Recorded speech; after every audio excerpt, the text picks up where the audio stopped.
Yeah, hi Bernard. Hi, Subhash. Yeah. So I saw your design on the your POC. Mhm. So shall we take in today's meeting? Start with this. Sure. I made it deliberately very lightweight so Yes. that actually implementation and adoption could be very easy to discuss. Okay. Uh, but let's see sort of who's going to turn up here. Okay. So you generally write in JavaScript, is it, Bernard? Yeah, so that was a quick hack. I just did it in an afternoon just to sort of Yeah. Okay. demonstrate the proof of concept. So I normally would have taken another program if I wanted to go for production, but it's just to Yeah. demonstrate the concept. Right. That's Yeah. the idea. Okay.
Yeah. Hello everyone.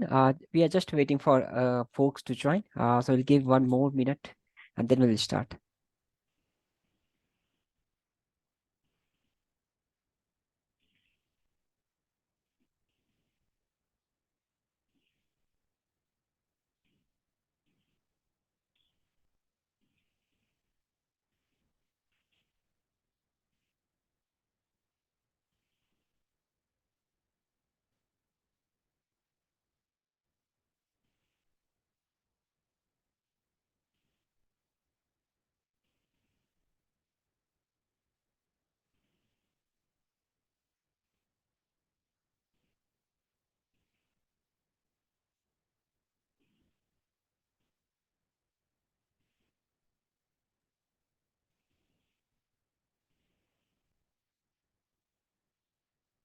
Okay, so we have passed 3 minutes. So let's start today's meeting. Of course, today we see a limited audience. So, but yeah, of course, let's start. So today is 22nd February, and this is the work group 5 meeting where we discuss around the service assurance. So as part of the agenda, let me share my screen. Yeah. So could someone please confirm if my screen is visible? So I'll go ahead. Yes, it is. Okay, thank you. So so yeah, for today, we have planned 3 items to discuss in today's meeting. So first one is our user story on the impact analysis. So in this particular user story, Bernard will take us through his demo, and also will based on that demo, we can discuss this user story, like what we could achieve it.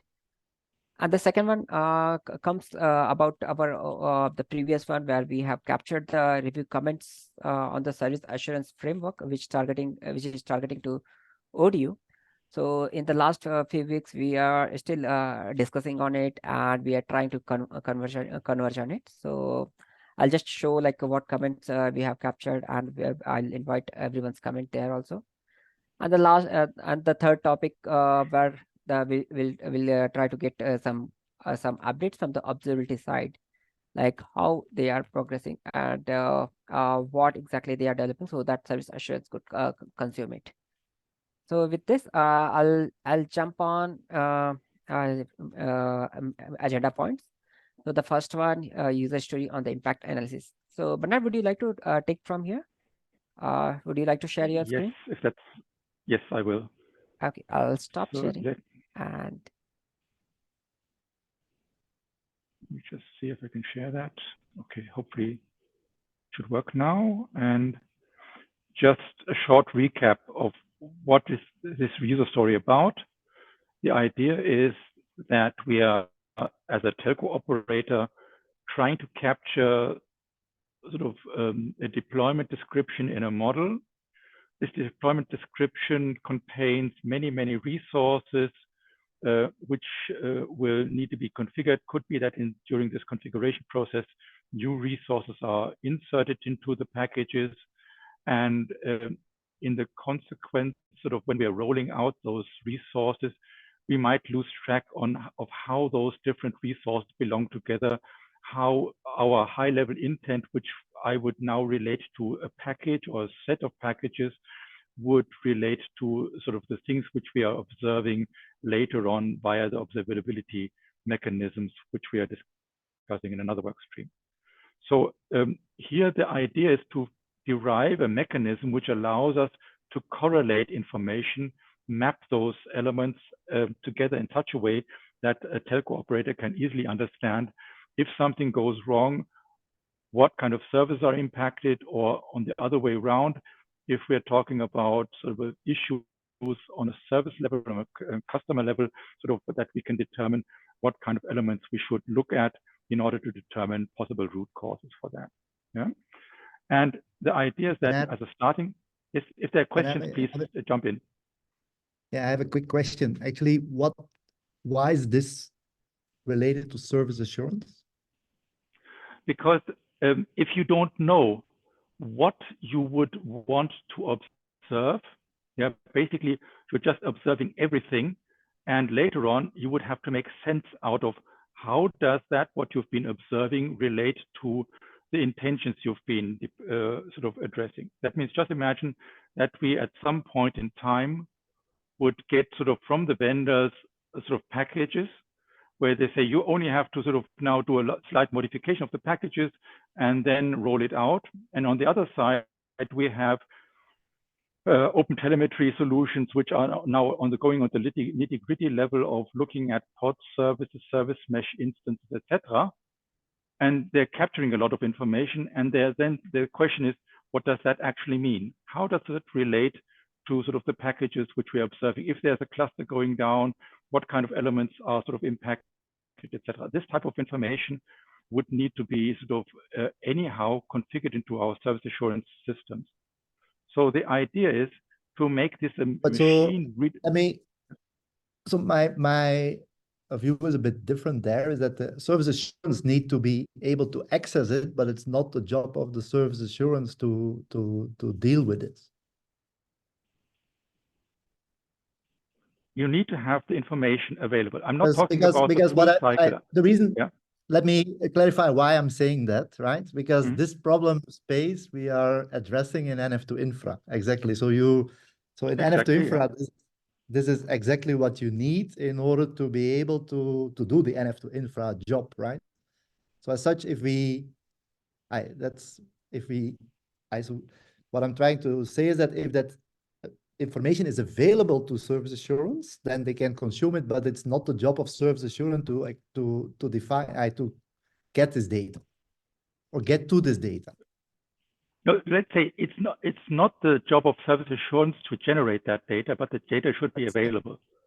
Is that correct? Yeah. Is that okay? That's why I'm saying so service assurance should be able to access that data, but it's not the job of service assurance to generate that data, right? Yeah, so, and to be honest, I'm not a big fan of separating lifecycle management and service assurance into two different parts. I believe they belong together.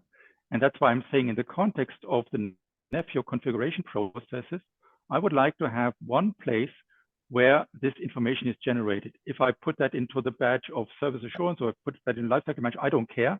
But at some point at the time, this information needs to be generated. And that's what I'm trying to aim for here in this user story. Yeah. So yeah. So so the information is actually there is a component in NF2 infra that exactly does this, by the way. But not for the sort of package internal dependencies, I assume, and not for the package sort of inter-package dependencies. For both. So Because if a certain package need to get a new resource, right, there is a new dependency, so that it does it for both. Because otherwise you cannot build a full tree, right? Yeah, but even if you have a tree, sometimes you do not see the relationships between the elements. I'll try to show that later on, what is missing from my point of view. Yeah, so but maybe I like to be corrected, and I believe we could also converge the approaches. Yeah, so not saying that it has to be exactly like this, but the scope of what the result should look like and how the result should be presented is something where I do have an opinion of how we should make that available. And NF2 infra, as you are already rightfully sort of naming that, is very much focusing on how does a network function try to define the dependencies to the infrastructure. That's fine. Yeah, and I think it's a good approach. We started this discussion, you might remember, a couple of months ago. But now I'm talking about the package internal dependencies as well as sort of inter-package dependencies, which might not even be related to sort of the infrastructure related requirements. Correct. Yeah. So the whole concept in the dependency manager is no longer so the whole thing is not so it's still called NF2 infra, but the whole dependency tree is you can use it for anything these days. Very good. If we can combine that, I'm fine with that. I'm not saying that it has to be like that, but I need this functionality also on a level which I will try to describe a little bit later on. Okay. Yeah. So just keep in mind, and if we can map that, happy to go for that. Yeah. And I've also been looking into the KPT status solution, and I said, by the way, so NF2 infra doesn't use KPT, by the way. So it's using a different. I try to explain also why I'm sort of very good. Yeah. And I'm heading in the same direction. Yeah. So the idea is sort of the DevOps teams in our organization. They are managing these packages. The packages have an internal structure. There are also interdependencies between the packages. There are interdependencies between the packages for network functions and for workloads. So all those things we need to account for. And that's why when I was looking at the solution, I wanted to see something which would allow to do the processing of this dependency information independent of the tool which is generating that information. That information could be coming from the vendors. The information could be generated on the fly. It could be generated from different tools, but this information should sort of follow a standardized format where we say, if that information is available, then we could use that easily from a service assurance part. And the service assurance part shouldn't have to try to sort of collect sort of different types of entities from different elements with different semantics, different protocols. This would make service assurance too complicated. So here, this dependency information should ideally be somehow sort of easy to sort of consume. Then it should allow for a sort of describing the internal dependencies, which sometimes are implicitly there, but not explicitly mentioned. Yeah, so sometimes you just put two parameters in different attribute fields, and implicitly you know that this is an IP address and the other one is a service endpoint, but sort of there's no explicit mentioning that based on this common view of the attributes, that actually there's a dependencies between those resources. So this should be really externalized and made available to the tooling. And there's also an additional notion that if, for instance, the vendors would facilitate sort of the resources by sort of mentioning, by the way, I have dependencies to other elements, then there should be the possibility to also, based on this information, externalize that into this common format. Yeah, so there's sort of certain approaches where I say it would be great if we could allow for that. And the idea is that there should be if that is not available as information provided by the vendor in advance, there should be sort of a function which in the context of the configuration management would take care of identifying the dependencies in the configuration process. That means before the models hit the API, and based on this would generate a dependency graph information, which would then serve as an input for any kind of external service assurance tools, which we might want to make use of. Yeah, and that means sort of as a simplistic view, as an implementation proposal, there was one sort of approach to say, okay, if we've got a package sort of, and in this package processing approach, sort of we are making use of different manifests for different types of custom resources, there should be some kind of possibility to have a KPT function, which basically passes all this. Basically, the input is a standard in, you get a resource list, then sort of this function then sort of calculates all the dependencies, either looks into the annotations of the internal resources or calculates based on sort of the knowledge that there's a relationship between, for instance, services and deployments or stateful sets. It sort of creates an updated resource list with one additional element capturing this dependency information. And this additional element with this dependency information should have a certain structure. And again, the structure, if we've got another resource coming from NF to infra, which fulfills the same requirements, I'm fine. But here in this context, sort of the approach would be that if you sort of are familiar with this KRM KPT function notion, basically what you're seeing is that all those resources are then compiled into one resource list. Each resource is basically a YAML entity and YAML item where two additional annotations, internal config Kubernetes IO path and internal config Kubernetes IO index, are being describing the location and the index of the resource. And then there's basically sort of a group version kind identifier for the entity type and the name of that resource. We could augment that also with cluster and work namespace and possibly indexes. But basically, there's this reference of saying this resource has a set of other dependencies, be it also identified by group version kind and name, or even more attributes as needed. And this simple list of resources allows us then to build a hierarchy, a dependency tree based on sort of the input which we have here. And as an example, what I did is I created a small sort of mock-up for that, sort of just making use of the free 5GC control plane function, which would sort of take that in as an input and generate sort of this dependency YAML file. And based on that, I also wrote a small converter, which was then able to sort of then show this as a plant UML diagram, for instance, to just depict what kind of dependencies between the packages and internal structures of the packages are sort of being made available in this context. And I believe there are much more dependencies, by the way, where I would ideally want to make use of the annotations and say, look here, there's sort of, if we've got sort of different network functions, they will typically also wait for the NRF to come up, etc. And so these types of dependencies are not shown here and could sort of be augmented by annotations if needed. But this is the type of information which we need so that we understand if, for instance, something goes wrong in the control plane, we know where to look at and what kind of entities we would, from a target architecture picture, would have to reflect. After the package has been deployed to the clusters, of course, you could take the same information, which is now currently in the spec of this dependency graph, and then actually map it to the current status of the pods, etc., which are then actually implementing this target picture. And we would then have a sort of a live view on the elements which have been deployed and which would then sort of allow us to, again, to sort of determine what kind of root cause analysis and impact analysis aspects we need to consider when making use of external tools here.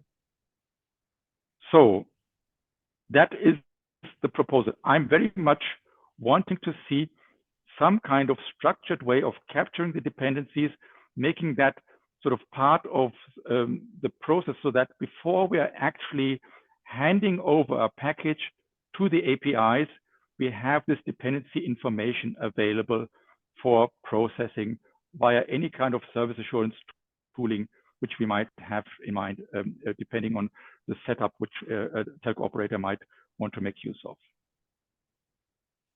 And now the floor is open for discussion about sort of what we might want to consider here. Shall I go ahead? Please. Yeah. So actually, I have two questions. So do you think we are trying to build some sort of topology out of it? So that the service assurance system, which sits on the top or maybe within the nephew, they can consume this topology? Exactly. This is topology. This, what is generated here, is topology information. Yes. Okay. And we could actually be even more expressive. We could also try to categorize the types of dependencies which we're looking at, in the sense of, is it a sort of a clustering dependency where we say we only are requiring one of the sub-elements to be available, or is it sort of a dependency which directly has an impact? If it's not there, then the other element will also fail, etc. So all those things which we typically would facilitate in the context of event correlation, this type of categorization we could put in addition to those elements. That means sort of, if you have one resource here, I'll just highlight that, one resource identified by group version kind and name, and we have got sort of a dependency to another resource here. We could also categorize the dependencies and say, look here, this dependency is of type ABC, and based on that, the correlation which routes which might sort of be taken into account might account for sort of cluster relationships or direct relationships, etc. So that relationship, actually, we're calling it is a dependency. Is that relationship between two entities, or we are seeing in the context of deployment only, or there is some other things also we are seeing for the relationship? Service accounts which might not be there, or sort of any kind of relationship which we believe is of relevance should be highlighted here. Yeah. Okay. And yeah, second question, what I was thinking, currently I think our we've only will limited to NF topology. I think we cannot go beyond that in the management cluster, because the package finally gets added to NF topology, and only the workload cluster is responsible for converting into further deployment or pods, right? So visualization will be limited to NF topology. I feel. No. Sorry, NF deployment. No. I think. Okay. No. Okay. So this is a general concept. So it's sort of we can propagate that information, and we can try to also sort of, if we're sort of doing a fan out to different workloads, workload clusters, of course, sort of, at the end, if I were to try to correlate those informations, I would probably stitch that together, but with the knowledge that sort of before I hand it over to the next step, that all the dependency information which was accumulated so far is complete. Yeah, that means I would not want to have a sort of a hole in the declaration and say, here now we've got a white spot, we don't know what's going on there. But basically, if I were to want to manage that, I would need to have this consistent information from all the clusters. And this structure here is so generic that it's applicable for everything. But I assume when I get the statements from Wim right, it's this type of mechanism is also probably similar in the context of NF2 infra. Okay. So if I understand correctly, so we need some mechanism also to propagate the information from workload cluster to management cluster. So first of all, I'm just saying it has to be there. I'm not talking about how do I get it. Yeah. That means the only statement is, in the context of the processing, before I hit the API, I want to have this dependency information available. Yeah, so that I know from the dependency information is an input to sort of describing how the target state is related to one another. And after I've sort of propagated it to the API, then of course it will be processed further on, and there might be sort of in the status a different sort of set of pods and availabilities to be considered here. But at least I've captured the target architecture and the dependencies of the target architecture in a machine readable format. Thank you. Thank you. So let me share. So maybe let me share where we are with with the NF2 infra. You'll see that we have this very similar story. You see my screen? No, not yet. I'll just stop my sharing, and then maybe you can do that.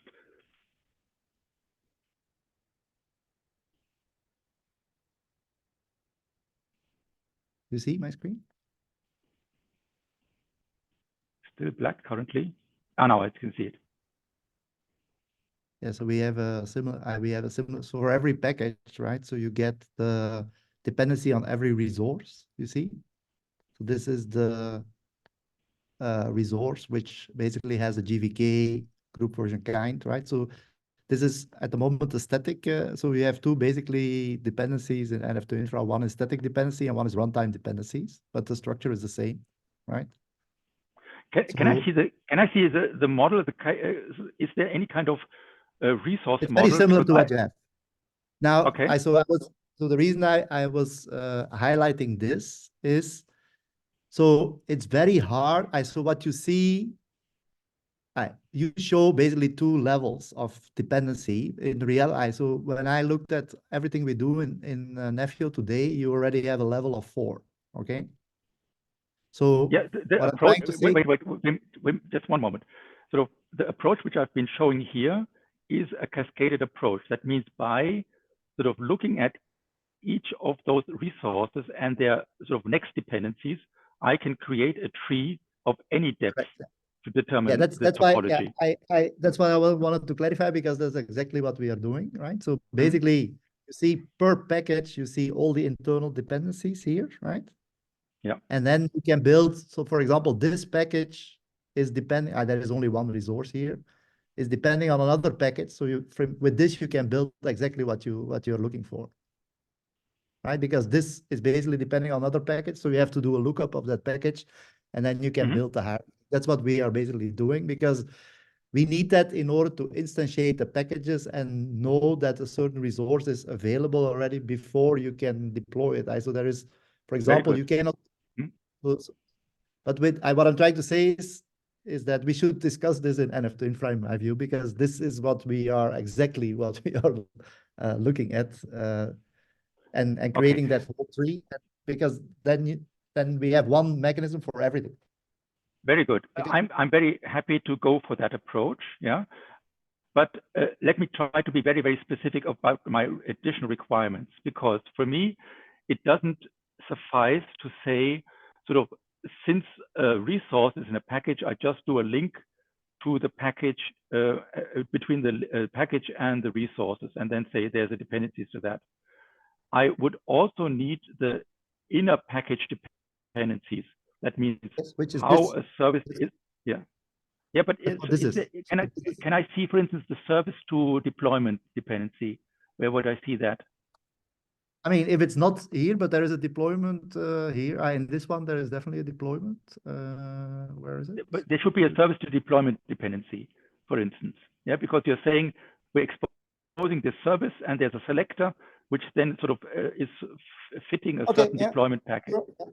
So that's fairly straightforward to do. But yeah, so I think I agree. Yeah, but those things are the things which I'm saying. I just wanted to mention that. Yeah, that means this type of mechanism of not only looking into the package structure, but also into the elements and how they relate to one another would be one thing I would like to see.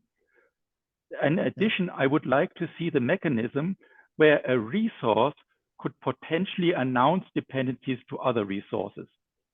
Yeah, where that's what we say, look. So the structure that we are, so what I'm advocating is that every package you can specify requirements, right? So and they would be explicit. Exactly. So for source we have what I call a claim or a requirement, and with wait. Yeah, wait. There's one thing.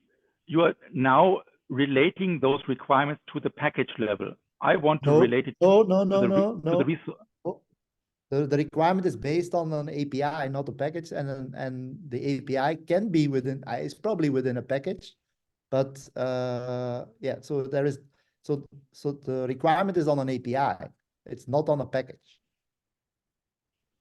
Yeah, the Because reason why I'm asking is, how Kubernetes, if you look to how Kubernetes works at the end of the day, it's a set of APIs, right? At the end of the day, yeah, and that's why I split it here between core and so if you look to the API system of Kubernetes, you have core APIs which are coming baseline with Kubernetes, and you have extensions. And there's two ways to do extensions. One is CRDs, one is API server, right?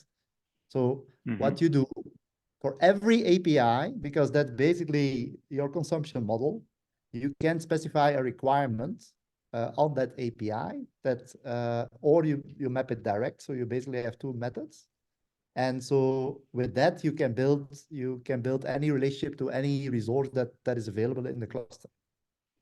Right. And so, for example, one of the things that you, for example, have is that, let's say I create, so this package now is only, let's say, dependent on the core resources. So this is, that's why there is core dependencies and package dependencies, because if you extend the API, you need a CRD or an API service, and that will be owned by a certain package.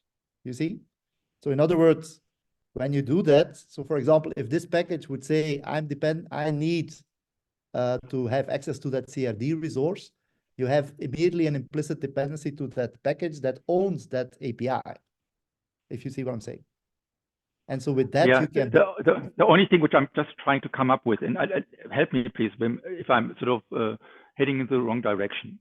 My thought was there are different ways of how I can generate this dependency information. And ideally, I would like to have it as a custom resource being available for any kind of further processing. Yeah. So the idea is that sort of in order to generate that, I can either have an intelligent function which then sort of goes to the packages, identifies what's going on, and then says, look here, this is the dependency information, and sort of puts it into some kind of custom resource which can then be scraped by any kind of external system. And in addition, there might be the possibility that sort of in the previous steps, there was a vendor who was so kind to say, look here, my component actually has a certain set of dependencies. And I can now make some, for instance, annotations or whatever to indicate that these dependencies need to be considered. And by externalizing this information, I can facilitate this sort of dependency graph collection information process to sort of make sure that also these considerations are being accounted for. Now, so for me, the big question is, why do you want to have an additional resource and not just be dependent on the API? Because at the end of the day, the API is what we consume, right? So if a vendor... So for example, let's say I need Multus, right? So let's say I need Multus. For example, the package says that you are implicitly dependent on the API. You see what I'm saying? So but the API has a certain data structure. So of course, the API allows me the access, but the important part is the data. Yeah, and that's why I was just sort of wondering, sort of. So my mental model right now is the following: for any resource that we consume inside of the system, you have an API. Right. That's what we basically did for release 1. So for example, we need an IP address, we have an API. Right? We need a VLAN, we have an API. We need a kernel module, we have an API, right? So in other words, if you have that, then there is no, in my view, no need for anything new. Then the dependencies will be a result of the API. Because if you as a vendor want to have a specific implementation, for example, that means that now I will not be able to deploy this unless I have that resource added to my cluster. You see, so you eliminate a bunch of things, and you also move towards a KRM based. How would you how would you express in a declarative model this requirement. So imagine you sort of are, as a vendor, packaging your solution and wanting to indicate that sort of certain elements are related to one another in the package, as well as you might have requirements towards the infrastructure or to other packages. How would you express first define, let's be specific. So let's say you're dependent on something. What is that something? Is that expressed through an API or not? I would express it in the sense of I'm expecting sort of, for instance, the NRF function to be available. Yeah. So just imagine that I would be API, creating. Right? So that's an API, right? Because that's a deployment or a stateful set that you are expecting, right? Yeah, but again, also the API needs to be triggered with data. For instance, I would say Yeah. So you can say I need an NRF with this name, for example, right? So your dependency is deployment with this name. So that's why I'm saying is I don't believe we need anything else than having an API system, and you basically refer all your dependencies towards that API. If you do that, the system is just building the dependency on the APIs, and that makes it very generic. You just have to make sure that for every resource. No. But again, sort of we're going for sort of, let's bring together the declarative model and the API.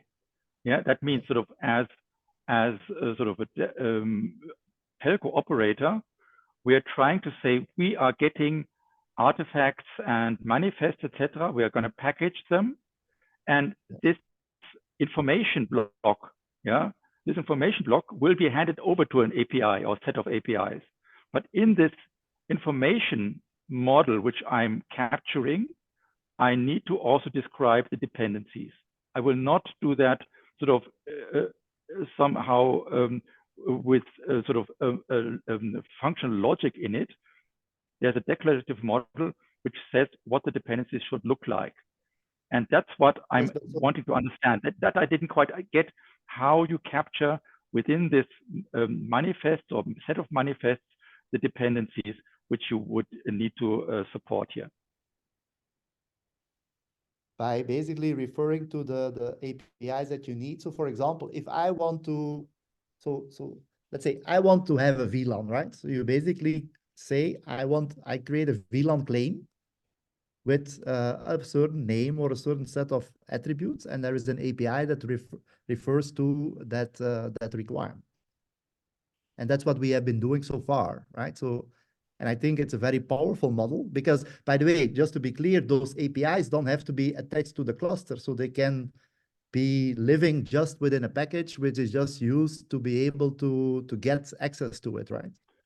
Does that only work after you've hit the API, or can that also happen in the So configuration in other words, phase? we just express for all our requirements an API. And what I'm trying to get to is not all of these have to be actuated to the cluster, but they can be, for example, if you look, what we did so far is that we have an IP claim or VLAN claim was a resource that we had that was actually in the cluster, but you could also make this just available through a package, which is just used then to render something out, right? But so what I'm trying to get to is that if we express all our requirements through a KRM object, we can use the KRM power to do all of what you say.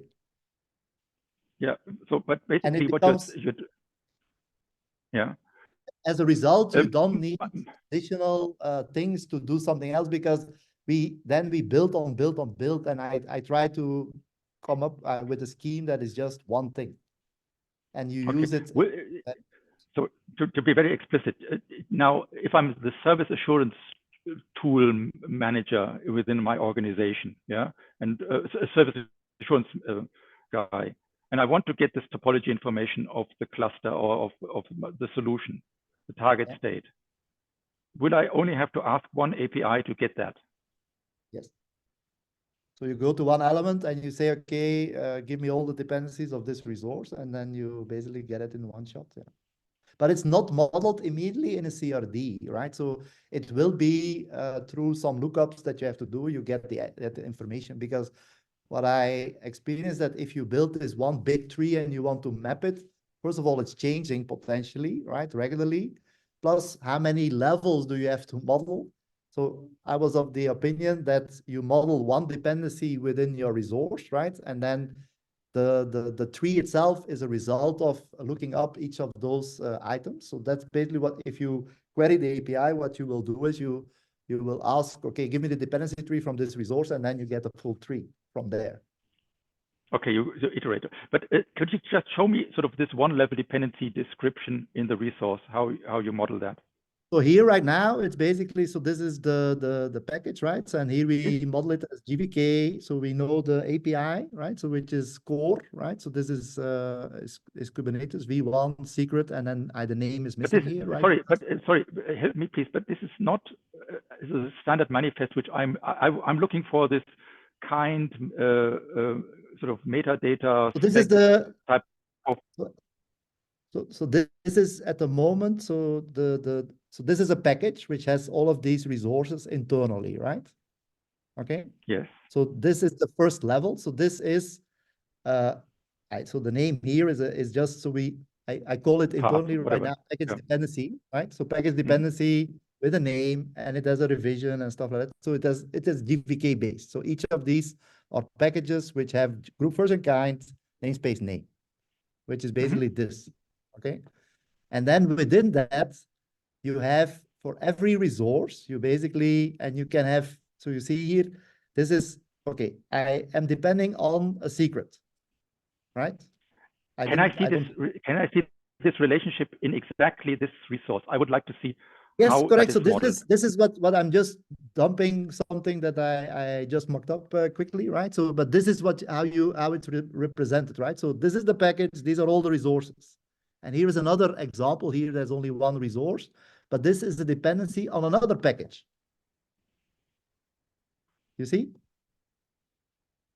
Yeah. So my thoughts. I want to see sort of a Kubernetes resource description here. This is not a Kubernetes resource description. No, this is a dump. I'll give you the CRD. I'll give you that's what I wanted to see, so that I better understand how that is modeled. That was my request here. Yeah. So that I can sort of better understand the structure and what the capabilities of that description model is. Yeah. And with that, so what I'm doing right now, for example, you deploy, let's say, SMF, right? And it needs Multus, and it needs a VLAN, and it needs an IP, and it needs this and that and that. First of all, it checks, is the resource available? If not, it will install it. Then if it's, so it's basically building that whole thing up. And then with that, so there is, we have at the moment 2 trees. One is what I call the static tree, which is just to get you access to the APIs, right? So because unless the API is available into the system, you cannot consume it, right? So that's resolved through what I call static dependencies, and then you have the runtime dependencies, but the structure is the same. So the runtime dependency is what you're talking about, which is what you have with where you have specific resources with specific data. In the static elements are just typically used for the API consumption. Yeah. But okay. So actually, what I believe is that what you're actually allowing for is a much more powerful approach than what I was aiming for. I'm trying to explain why, because basically by providing this API, you're not only talking about there is a relationship, but potentially also retrieving additional information such as service endpoint, etc., to actually provision the configuration needed for that. Yeah, so that's more than what I'm aiming for. But I believe that we might have to see how we can simplify as much as possible, because on the first look, I get the impression that it's a little bit complicated, sort of how it is implemented. But I would like to investigate that a little bit more. So my question is, can I get a sort of a set of links so that I can resync with your understanding here and then Yeah, possibly sort of then enhance sort of the approach if possible. I'll share the CRD. Yeah, correct. Yeah. Okay. Then thank you for that. Again, sort of might be that I will come up with sort of things which I believe might be missing, but if we've got a common approach, that's even the best solution to go for here. There's more Yeah, questions. and I hope. Yeah. Radha has its hand. Yeah, Varda, please go ahead. Right. Bernard, in the document which you have shown, I'm interested, with respect to what is the input, in the form of intent or something from the telco operator to your use case. From the telco operator perspective. So actually the telco operators would like to be as lazy as possible. Yeah. But we notice that sort of in the end, when we're doing service assurance or debugging, unfortunately, we need to go into the nitty-gritty in order to understand why certain things have failed. And that's why we need this dependency graph, because what we are noticing is that we are unfortunately becoming more and more integrators. Yeah, that means so we've got different cloud setups, we've got different network functions, and we need to bring them together and monitor them, and at the end assure sort of the end-to-end service quality to our customers. And so therefore, in this process, the idea was to simplify this integration task as much as possible, to at least get the dependency tree of the different elements, so that if something goes wrong, we can quickly identify where to look at and whom to inform about the issues which might have caused major sort of problems to our customers. So in this sense, actually, we would only want to basically have a process which gives us this dependency information without us having to add additional information. But we would rather say, look here, dear vendor, when you're providing your package information, please help generating this dependency information, for instance, by this annotation, which we've just been discussing with Wim. That means if we've got in the package level or on the resource level, this indication of how the different elements are related to one another, this would be great information for then providing additional input or topology information for the service assurance activities.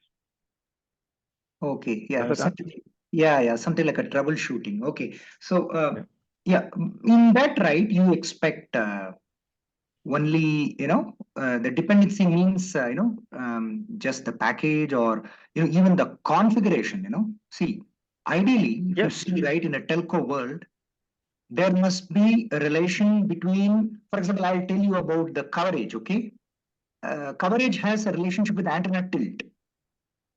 Both sits in different packages. And, are we talking just about, is it something which can be done at the package level, or, sort of? So I must admit, I didn't want to sort of address all dependencies which there are, because we haven't been talking about transport, we haven't been talking about core, etc. So, sort of in the context of how they would work together with RAN. So I was just going to the basics, and the basics currently are that we're even having a hard time bringing together logs from the infrastructure with the logs from the network functions, because these dependency graphs are missing and the correlation rules are not there. So therefore, I just wanted to start with this area, and if you can extend that approach to larger domains, that would be great. But let's make sure that we're having sort of done this homework, at least sort of for the NF to infra, package to package, and intra-package dependencies in a well-defined way, because currently we don't have that information sort of in a standardized way available. Perfect, Bernard. Yeah, got the scope. Okay. So yeah, so thank you, Bernard, for your demo, and also showing the entire idea. With this, we'll directly jump on our second item. So actually, we had already discussed this part. So just I'll take 2 minutes. It's like in this particular document, I tried to capture all the review comments in this particular section, review comments. So there I try to capture my perspective, and also the Wim has also provided some valuable comments there. So I invite everyone's view there so that we can discuss further. Okay, so this with this actually Wim, actually I have one query after you explained the NF to infra to us. Yeah, with your explanation, I feel that there is why you are telling us to focus on the actor. I feel NF to infra could help us to achieve this part of placing the actor or deploying the actor, right? I think that there we are getting That's uh, what co- I agree. That's why I was saying focus on the core of service assurance.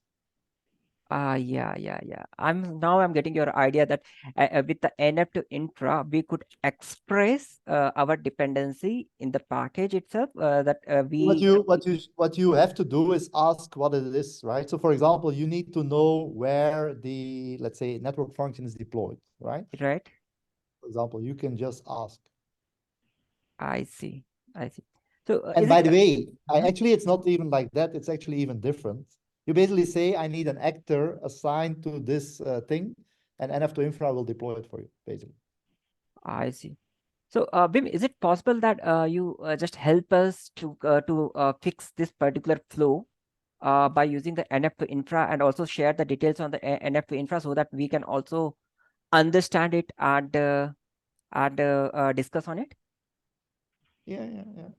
I think that would be great if you can fix this with the That's NF to because infra. the only thing that you actually have to do is say, I need an actor, I want an actor pod, right? Associated with this, and the rest will happen for you.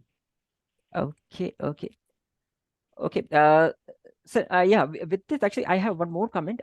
Is it really possible the service assurance provide the requirement to NF to infra and also we start using it for this requirement to start seeing these things?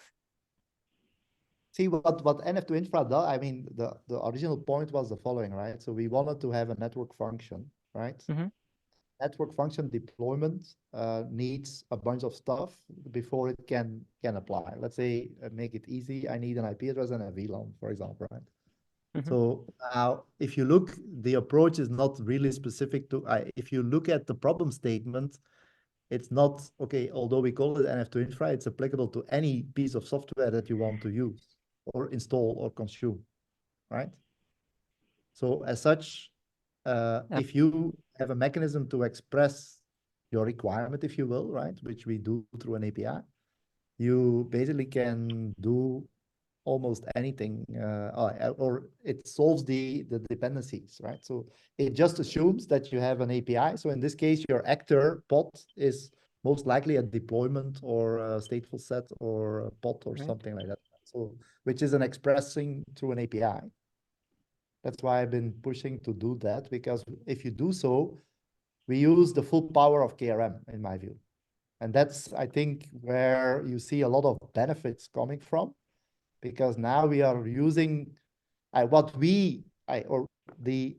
my view, the intent of Nephew was to leverage KRM as a whole. And if we do that, we can use very powerful mechanism and reusable components that are not only applicable to service assurance, but applicable to anything. And that, for me, will be a win for all of us at the end of the day. Right. I understood, Wim. So is it possible, like we can collaborate and fix this particular part? So you can fix this part with the NF to infra, and I'll try to focus on this particular piece for the service assurance so that we can leverage everything. Sure. No, sure. Okay. And also please share the documentations also. Okay. Yeah. Thank you. There is a doc. Thank you, Wim. Yeah, thank you. I think we are getting a way to move forward with this particular user story. Yeah, thank you. And we have another 7 minutes remaining. I'll go back to agenda item. Yeah, one more thing, Subhash. Even for this NF to infra win, we want to know, what is the telco operator use case? Okay. Similar to how Bernard was telling, right? Yes, I want to see the dependency of packages and resources. So similarly, what is the telco operator use case? What he will do. I can help here. Yeah, I can help here because I was also triggering this NF to infra activity a little bit. Right. We have the issue that sort of we want to make use of our hardware efficiently. And what we're currently seeing that is that we're for each network function typically building an own cluster, complicated procurement processes, dedicated structures, which are sort of very difficult to change. Now, the approach is to say, if we could somehow describe the requirements which we have to the infrastructure in a declarative model, and then sort of have an automation mechanism automatically account for those dependencies and support and pre-provision all the things like kernel modules, sort of drivers for hardware acceleration, etc., before doing the actual onboarding, then we could more easily sort of shift our workloads, reuse our workloads on the existing clusters and be much more dynamic in provisioning our services. So this decoupling of or disaggregation of hardware and software led to the issue that not all hardware and not all software easily work together before we haven't properly configured them to account for the special requirements of the network functions. And that was the main reason why we wanted to have a declarative approach, which would allow us to automate the onboarding and provisioning processes for the network functions. Great, great, yeah. Do you think the same system can be utilized for service assurance? Yeah, so I think, so I mean, if I abstracted one more level from what Bernard is saying, right? But I think when we started with NF2 infra, we had the following requirement, right? If so, the operator would say, I want to deploy this network function, right? And just that's the only thing they express, okay? Now, and for example, why it's related, why it's the same for service assurance in my view, because what you are expressing, I need an actor pod. So think of it the same way, right? So now what, of course, the NF2 infra is way, or the thing with the network function is way more complicated, because now you, maybe more complicated, but you have, let's say, you first of all take NF, take for example, let's say we standardize on NF deployment, which is a NFU construct, right? So first of all, you need to figure out, is the CRD available in the cluster, right? Then that network function has potentially a requirement on Multus. Is Multus installed in the cluster? I need a VLAN.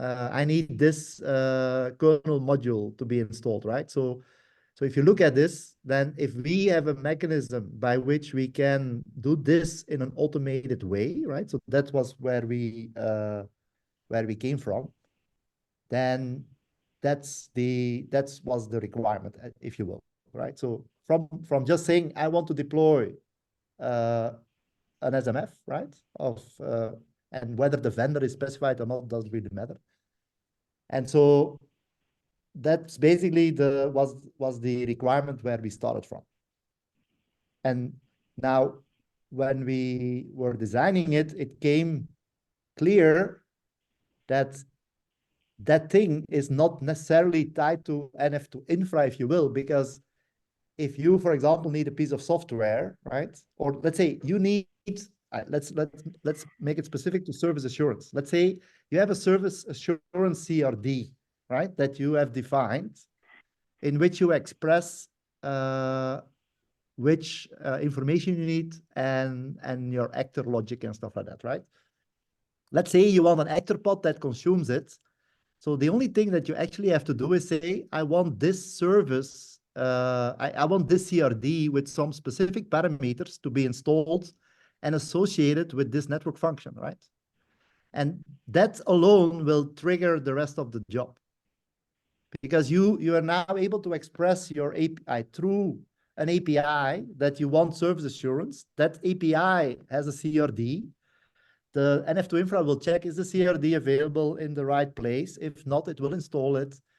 Is the pod deployed? If not, it will install it, right? So you see that the mechanism or the pattern behind. So what I always try to do is build a pattern not specific to one thing, but make it generic, right? So if we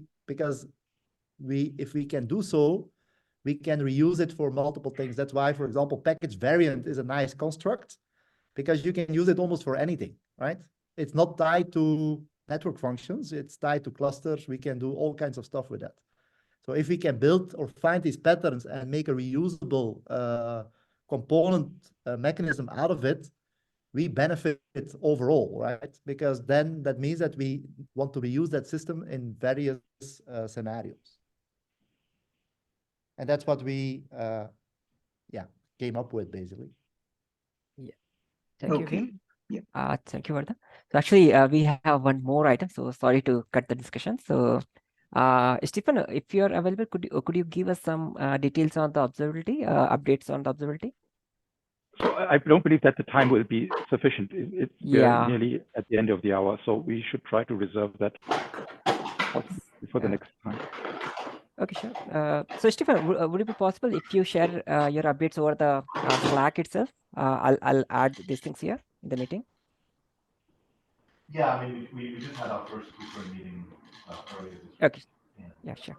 And then one of the items on the user story, or the stories under the app is actually Northbound API. That was so, yeah, sorry. Is it only for me? Like yeah. Some voice is faded. Yeah. So yeah. So from next time, I'll try to make it first. Then I'll go to the next one. Sorry for that. Yeah. Thank you, everyone, for giving their time and joining this meeting for the discussion. Thank you. Let's meet next week. Thank you. Yeah. Bye. Bye all. Bye-bye. Bye-bye.